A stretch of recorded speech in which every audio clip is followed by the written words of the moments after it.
ये जो आप देख रहे हैं ये उल्का पिंड है। माना जाता है कि ये किसी और ग्रह से आकर के ये उल्कापात में ये उल्का पिंड आकर के यहाँ पर रखे गए हैं। यहाँ पर आकर के ये रख दिए गए हैं। ये जो पहाड़ी इसकी पृष्ठभूमि में आपको नज़र आती है, माना जाता है कि पहले हजारों साल पहले, करोड़ों साल पहले इन पहाड़ियों पर उल्का पिंड थे। और फिर बाद में जिस तरीके से भौगोलिक परिवर्तन और संरचनाओं में परिवर्तन आए, उसके बाद में ये वहाँ से उन पहाड़ी इलाकों से उतर करके ये उल्का पिंड यहाँ पर आ गए हैं। इन उल्का पिंडों के बारे में ऐसी मान्यता है कि ये हजारों साल पहले, लाखों साल पहले और यहाँ तक कि करोड़ों साल पहले, दावा है कि 18 करोड़ साल पहले ये उल्का पिंड आकर के धरती के इस भूभाग में गिरे हैं।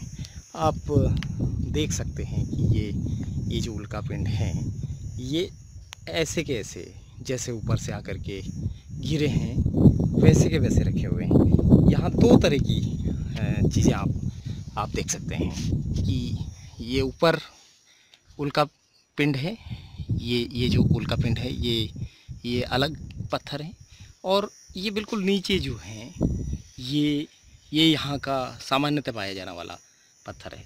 तो ये पत्थर और उस पत्थर में आप साफ तौर पे फ़र्क देख सकते हैं कि जैसे ये जो थोड़ा सफ़ेदी लिया हुआ पत्थर है, ये सफ़ेदी वाला पत्थर यहाँ बहुतायत में पाया जाता है, जबकि ये जो ब्लैक है एकदम काला सा है और एकदम ऐसा लगता है जैसे कि आयरन का कोई पूरी चीज़ रखी हुई है, वो यहाँ पर उल्का पिंड है। तो ये इस पूरे इलाके में बड़ी मात्रा में, ये बिल्कुल कच्छ के इस रण क्षेत्र में बड़ी मात्रा में ये इस तरह के जो उल्का पिंड हैं वो यहाँ पर हैं। बड़ी संख्या में लोग उनको यहाँ पर देखने के लिए भी आते हैं।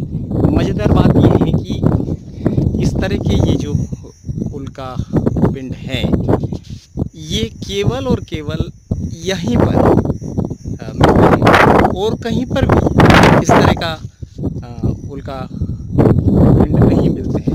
लेकिन ये पता नहीं कब, कौन से युग में ये उल्कापात हुआ और तब से ये पत्थर ऐसे के ऐसे अपनी कहानी कहने के लिए बोलते हुए संकेत कुछ हमारी सभ्यता हो, लेकिन शायद उनकी ज़बान अभी हम नहीं समझते हैं। हम पत्थरों की ज़बान समझने में अभी शायद काबिल नहीं हो पाए हैं, तो इंसानों की ज़बान समझने में काबिल नहीं हो पाए हैं, तो पत्थरों की ज़बान क्या समझेंगे। लेकिन ये केवल पत्थर नहीं है, ये इस धरती का इतिहास है। ये अपने गर्भ में बहुत सारी कहानियाँ समेटे हुए हैं। ये पूरी मानवीय सभ्यता, पूरी सृष्टि के सृजन और उसके विकास क्रम की पूरी कहानी को लेकर के यहाँ पर अभी भी ऐसे के ऐसे रखे हुए हैं। ऐसे रखे हुए हैं जैसे कुदरत ने इनको अपनी हथेली में लेकर के और यहाँ पर रख दिया है। ये स्पष्ट रूप से अलग नज़र आते हैं और ये बहुत अद्भुत सी जगह में है, जहाँ एक कच्छ का वो रण है जो नमक का समंदर है, और पीछे सुरखाब की नगरी है और 16 करोड़ साल पुराने जीवाश्म यहाँ पर मौजूद हैं जो फासिल पार्क के रूप में हैं। और यहाँ ये उल्का पिंड भी आपको दिखते हैं। कुदरत कितनी धनवान है, प्रकृति कितनी समृद्ध है कि वो अपने एक ही जगह पर बहुत सारे अद्भुत रहस्यों को लेकर के और समेटे हुए हैं थोड़ी सी जगह में। जब यहाँ पर्यटक आते हैं और इनको देखते हैं तो देख कर के वो दांतों तले अंगुली दबा देते हैं।